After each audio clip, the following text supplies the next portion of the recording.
Good morning, dear listeners. You are tuned into 91.2 MHz community radio of Uttarakhand Open University. Hello, Haldwani. Today, we bring to you a special reflective segment, a moment to revisit the thoughts of a philosopher whose ideas continue to echo through time. October 15th marks the birthday of Friedrich Nietzsche, the philosopher who turned thinking into an act of rebellion, who wrote in aphorisms sharp enough to wound, yet meant to awaken. Nietzsche's life and writings were a continuous provocation, not towards chaos, as his detractors believed, but towards clarity, the kind that arrives only after one has dismantled every illusion one once called truth. He lived as he wrote, in a time of transition, a century trembling between faith and reason, between inherited certainty and the dawning unease of modernity. It is a tension we have not quite resolved, though we disguise it now in new forms, in technology, in politics, in what we call progress. Nietzsche's most famous declaration, God is dead, was never a celebration of destruction, it was rather a lament. He saw that European civilization had quietly lost faith in its moral foundations, yet continued to live as though they still held. In his eyes, the death of God was not an event, but a slow unraveling, a loss of orientation.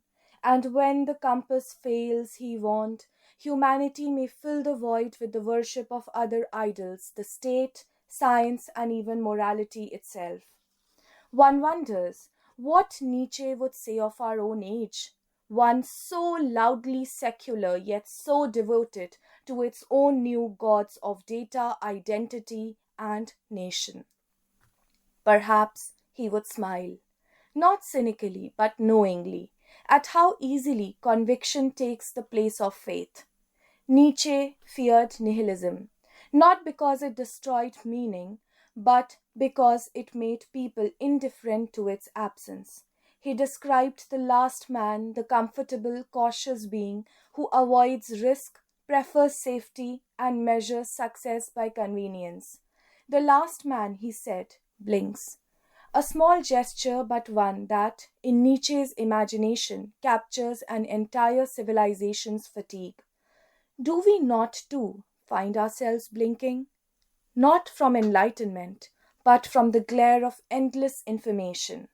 Our age, for all its speed, sometimes feel curiously weary. It speaks often of progress, yet seldom of purpose. Against this weariness, Nietzsche offered a difficult hope. The Übermacht, the Superman, the one who creates the values anew, who dares to shape meaning rather than inherit it. It was never a call to domination, as some misread it, but a call to creativity, to self overcoming. He believed that culture itself is reborn only through such acts of inner transformation. Perhaps that is why Nietzsche continues to speak to us, even now, in a world that oscillates between disillusionment and distraction. His thought reminds us that freedom is not found in the absence of belief, but in the courage to create one's own. Nietzsche's life ended in silence and madness, a tragic irony for one who worshipped vitality. And yet, his madness was not the end of his thought. It was the world's unread response to it. He had already written, one must still have chaos in oneself to give birth to a dancing star. Perhaps our time, too, trembles with that same chaos awaiting its own renewal. So today, on his birthday, we may quietly thank the philosopher who refused to give us peace of mind and offered instead the courage to think dangerously, beautifully, and alone.